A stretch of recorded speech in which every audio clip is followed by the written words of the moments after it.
Hey, this is Mike Robbins. Thanks so much for joining me for this episode of the podcast. I hope you're doing well, you, your family, your team, everyone around you as we roll through. Gosh, it's almost the end of April as I'm recording this, coming into my favorite month of the year, May. I didn't record an episode last week. Been on the road and speaking and traveling quite a bit with lots of fun events and clients. I'm actually heading to Des Moines, Iowa in about an hour and a half. And then I've got an event there tomorrow and then down to San Diego and up to Auburn, California. Lots of fun stuff going on this week and in the next month or two for me. So hope things are good in your world. Today, I want to talk about something that's personal, but I think it also very much relates to how we think about leading and parenting and succeeding professionally and so many levels. I want to talk about the power of enough. Enough. Now, this is something that I've thought about and written about and spoken about a lot in different ways over the years, but in a couple of recent sessions I've had with my therapist, I've been really unpacking some stuff and I had some insights that I thought might be relevant to you. So I've been talking about this idea. I mean, this idea of not being enough or not being good enough, I think is something that most of us experience in life, right? Um, and that's not something that I'm unfamiliar with. I mean, again, I've written about this and spoken about this a lot over the years, but like how we sort of grapple with this being good enough, both personally and professionally. And in a recent therapy session, I was talking about this idea of being too much. That, like, somehow growing up, I got the message. I don't know that my mother ever used those words with me, but like, I think I'm too much. I'm too much. Sometimes Michelle, my wife, says I'm too much. And anyway, I came home and I was talking to Michelle about it. And I said something about, well, you know how you think I'm too much. And she was like, I've never said you were too much. I said, sometimes you're a lot. She goes, but that's very different, by the way. And so we had this whole conversation about like a lotness. And, I can talk a lot. I have a lot of energy. I have a lot of passion, which may or may not be true for you, but. So, and then I started to realize, oh, yeah, there is a difference between being a lot, which again is a bit of a judgment, and being too much. And so what's interesting is I was then exploring this more in therapy and this idea of too much versus a lot. And then my therapist said something to me about too much is really just the opposite side of the coin of not enough. And I was like, oh my gosh, I guess that's true. So as I've been thinking more about this, again, so many of us spend and waste a lot of time and energy in life. Understandably, it's a very human experience, right? The basis of it is shame. I'm not good enough, I'm not smart enough, I'm not strong enough, I'm not attractive enough, I'm not successful enough, I'm not fill in the blank enough, right? You've got your own version of it, I've got mine. Just about every human that I've ever met in my life has some version of this, right? And it doesn't really serve us. It doesn't really help us feeling like we're not enough. Because what it tends to then do is feel like I got to prove myself, I got to work harder, I got to, and not that there's anything wrong with being motivated to work hard, but I don't think being motivated from a place of shame, from a place of I'm not good enough. Now, if we want to get better at something, we have some healthy sense of desire achievement. That's different, by the way. When I'm motivated to like, I want to improve, I want to enhance my capacity. Again, it's subtle, but it's significantly different, right? If you lead from a place of like, hey, we can get better, I think we can perform at a higher level. If you parent from a place of like holding a healthy high bar for your children, that's different than coming at them or coming at your team or coming at yourself, which is where we usually do it the most, from this place of something's wrong with me. I'm flawed, I'm defective, I'm deficient. Because that's this whole notion of not enoughness, right? And maybe there's times in life like me, you think, oh, I'm too much. I'm too much. I'm too loud. I'm too intense. I'm too emotional. I'm too needy. I'm too whatever, sensitive, fill in the blank. No, you're just you. Now, again, do you want to adjust some of that? Do you want to dial that back? Do you want to make some different choices? That's different. It's subtle, but significant. The too much or not enough comes from a place of shame. comes from this, again, I'm flawed place. And I remember years ago, my counselor Eleanor said something to me, and I've shared this, I think, before on the show, but it really has been resonating with me recently. I've been thinking about this and journaling about this, but Eleanor was talking about this idea of, us actively having a child and an adolescent and a young adult that's alive inside of us all the time, whatever your chronological age may be, right? I'm 51 years old, but there's like an active 3-year-old or 7-year-old child in me, right? There's an active, 13 to 15-year-old adolescent at times. And there's even that, you know, 22 to 25-year-old young adult. Again, all of which and many other parts of myself.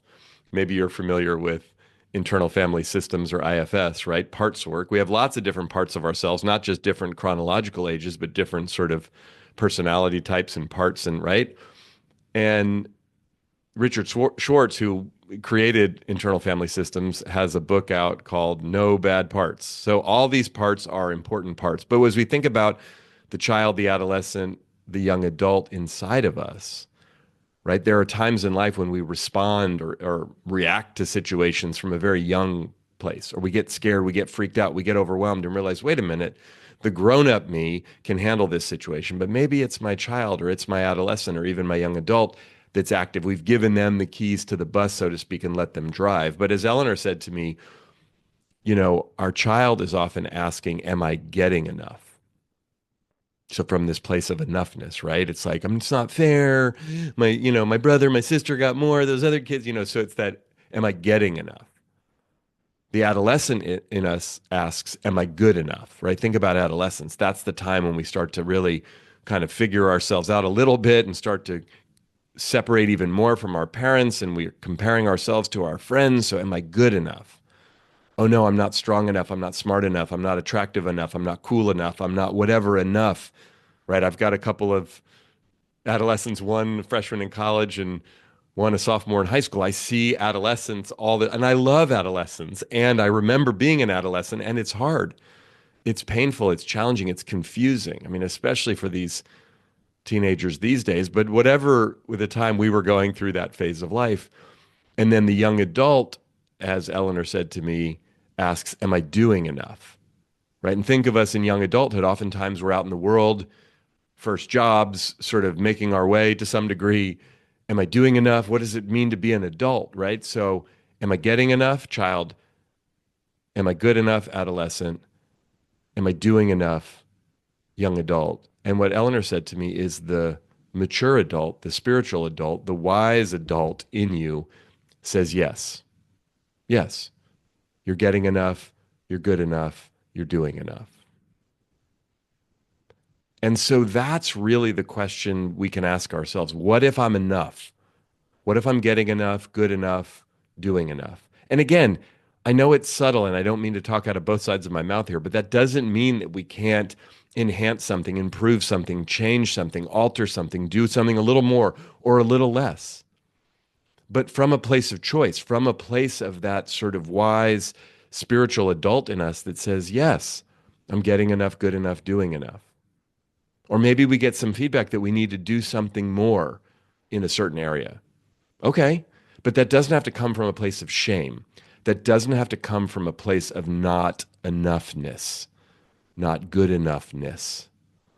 Because if we're motivated by that, from that place, whatever shows up is just going to, in some ways, reinforce that, right? Shame isn't a healthy motivator for us personally, for us as leaders, as parents, as friends, as family members.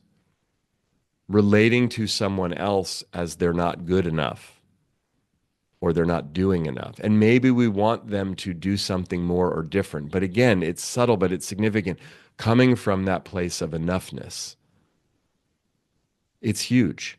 And there's a real power in that. Not enough, too much, all is shame, right? Embracing who we are, accepting how things are, right? As Byron Katie says, and I quote all the time, when you argue with reality, you lose, but only 100% of the time. So can we accept ourselves as we are right now? And maybe we want to make some changes. Maybe we want to do some things differently, but coming from a place of kindness, compassion, care, appreciation, value, and even love of ourselves, of others. It's a simple idea, but not all that easy to practice in my experience. What if you and I are enough? What if we're getting enough, good enough, doing enough? And what would life look like? What would work look like? What would family look like? What would our health look like? What would our finances look like if we came from a place of enoughness? It's a powerful thing to embrace. And there's another side to enough. I was just journaling about this morning, which is what prompted me to want to record this episode specifically. And that is being able to say enough in a different context. Like, enough. I'm done beating myself up. Enough. I'm done feeling like I'm flawed or deficient. Enough. I'm done criticizing myself or other people. Enough. Like, what if we could just say enough? Enough is about actually saying no in a way, right? There's the side of enoughness that's about saying, yes, I am enough. I'm doing enough. I'm good enough. I'm getting enough, right? That's the yes side. But there's a no side to enough that says enough. I'm done with that pattern. It doesn't serve me anymore. And honor it again from a parts perspective. I'm again working on this in therapy quite a bit myself, but like these parts of ourselves, these protector parts, these parts that are, for me, like scared about certain things or vigilant about other things or paranoid about this or whatever. It's like, can I make peace with, oh yeah, that's a younger part of me that got developed to respond to some difficult situations that I dealt with growing up, or some fear that I had when I was younger, or whatever the case may be. Being human is complicated, right? It's challenging. But can we say enough as we grow, as we develop, as we evolve, right? If you're a leader, you're not the same leader today as you were a year ago, 5 years ago, 10 years ago. That's cool because, as Maya Angelou says, when we know better, we do better. So we got to be able to say enough, to stop doing things that don't serve us, to create boundaries with other people. Enough. I'm no longer willing to engage that way with you. I was listening to a couple of podcast episodes recently.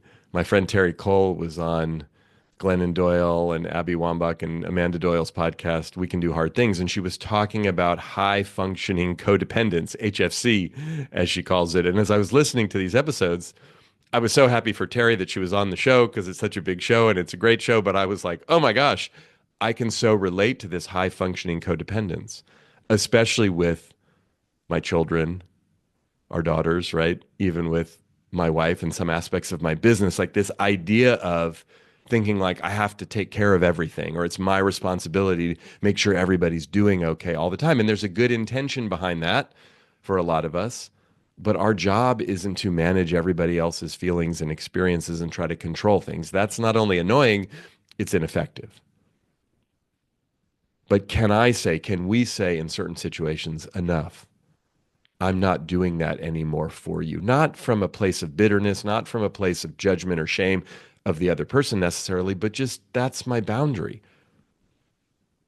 I'm going to let you take care of that because you can take care of that, right? Great relationships, great teams have to have healthy boundaries.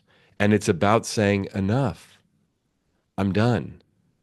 I need to take a break, right? I've done enough. It's time to go to bed. It's time to close my computer. It's time to leave the office. It's time to whatever, right? At some point, one of my favorite moments before I give a speech, and I'm going to go give a few speeches this week, which I love to do. It's one of my favorite things to do. It's what I do for a living, right? Is when I say to myself, even sometimes standing backstage, right, as I'm about to go on or as I'm looking at my notes or whatever, enough. I'm done. I'm prepared. I know enough. Whatever. I just got to go out on stage and just do this thing now. It's enough. I can't worry anymore. I can't practice anymore. I can't rehearse it. Not that I do a lot of rehearsing and practicing, but that's often right? It's when you walk in. I remember as a kid, being in school, walking into the test. Enough. I studied enough. I did whatever I did. I just got to go show up, go out on the pitcher's mound. It's like I've trained enough and now I'm just going to go see what happens. But enough is us saying no in a healthy way. I'm letting that go. I'm stopping that. I'm done with this conversation, whatever the case may be. So whether it's the yes side of enough, you're enough, I'm enough, we're good enough, right? We're doing enough, we're getting enough. That yes side of it. What if we are enough? What if we don't have to come from that place of lack, limitation, shame, judgment of ourselves? And then the no side of enough. Where can I say enough already? I'm done with that. I'm going to stop doing that. I'm going to let go of that unhealthy pattern or that unhealthy habit. Not again from a place of shame or judgment, not because I'm wrong and stupid and terrible and beat myself up. No, but just from a like, hey, this isn't working anymore. This isn't serving me anymore. Maybe it did, but it's not anymore. Or enough. I'm not engaging in that type of behavior. One of the metaphors that I've often used over the years, and maybe I've shared this on the show before, but it's like when we have people in our lives at work or at home or just in life in general who are treating us in ways that we don't want, we don't like. I think about back when I was working in Oakland growing up in the park and rec. As a teenager, I coached t-ball and little league and what was called t-shirt league. It was just like I worked for the park and rec. I loved working with kids and teaching and coaching baseball. It was fun. But sometimes we'd give the kids like free time, a break, to just whatever free play, run around, be on the swings in the sandbox, not on the baseball field doing sort of structured activities. And what would happen sometimes, not all the time, but sometimes some of the one kid would run up to me, Coach Mike, he's chasing me, he's chasing me. Some kid was chasing another kid or whatever, right? And what I would often say is, do you want to play chase? And if the kid said no, which usually if they were coming to complain to me, I'd say, then stop running. If you stop running, the game of chase gets really boring, right? I mean, unless the kid is really bullying and going to go and just like pounce on the other kid. I mean, right?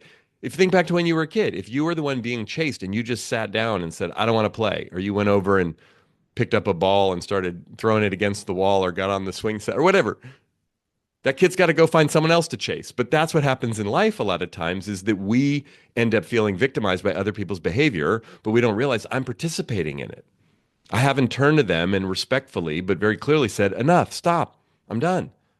I'm not doing that anymore. Now, look, I do understand power dynamics and situations and relationships can be complicated, and I get it. So I'm not trying to oversimplify it. But there are places in your life, there are places in your relationships, there are places at work where you could, in a healthy way, just say, enough.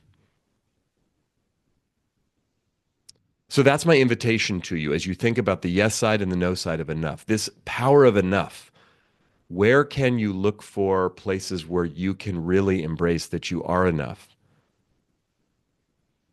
that you're good enough, that you're doing enough, that you're getting enough? Where can you reinforce that? Can you write it in your journal? Can you say it out loud, as corny as it might sound, right? I think of like, I mean, I'm dating myself here, but like Stuart Smalley on Saturday Night Live back in the early 90s. I'm good enough. I'm strong enough. And God, doggone it, people like me, whatever he was saying, right? It was like positive affirmations. They were making fun of that. But in some ways, like there's real value in that. And even if you don't remember that or that reference doesn't make sense, but it's like being able to say, I'm good enough. This morning, as I was meditating, I put my hands on my heart and I was literally saying to myself, I'm safe.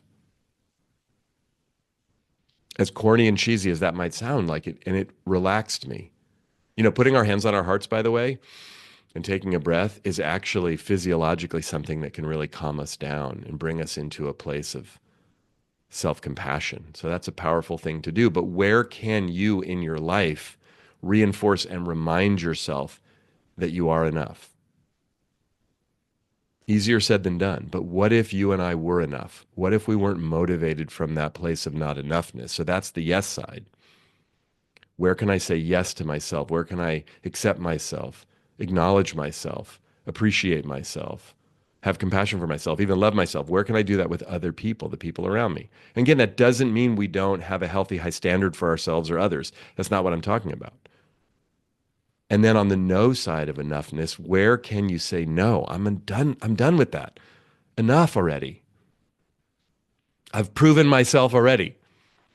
As Eleanor likes to say to me, if you're trying to prove it, you don't believe it. So where can I start believing it? Where can I create some healthy boundaries with the people around me? Where can I have some sweaty palm conversations maybe that I've been avoiding? So I invite you to really embrace both sides of this enough. Where does it resonate with you in your life personally, in your life professionally? And what if we're all enough? And what if we could say enough to the things and the situations and the people that really aren't serving us anymore? It's possible. So, thanks for listening. Thanks for watching. If you're watching on YouTube, make sure to hit the subscribe button on our YouTube channel if you haven't already. And if you're listening to the audio of this, make sure you hit the follow or the subscribe button on whatever podcast app or platform you happen to be listening to. There's some links in the show notes or down below where you can learn more about me and my work. Best place to do that is at our website, which is mike-robbins.com. We always love it when you leave a rating or a review as well. And until next time, keep bringing your whole self to work, to life, and remember, we're all in this thing together.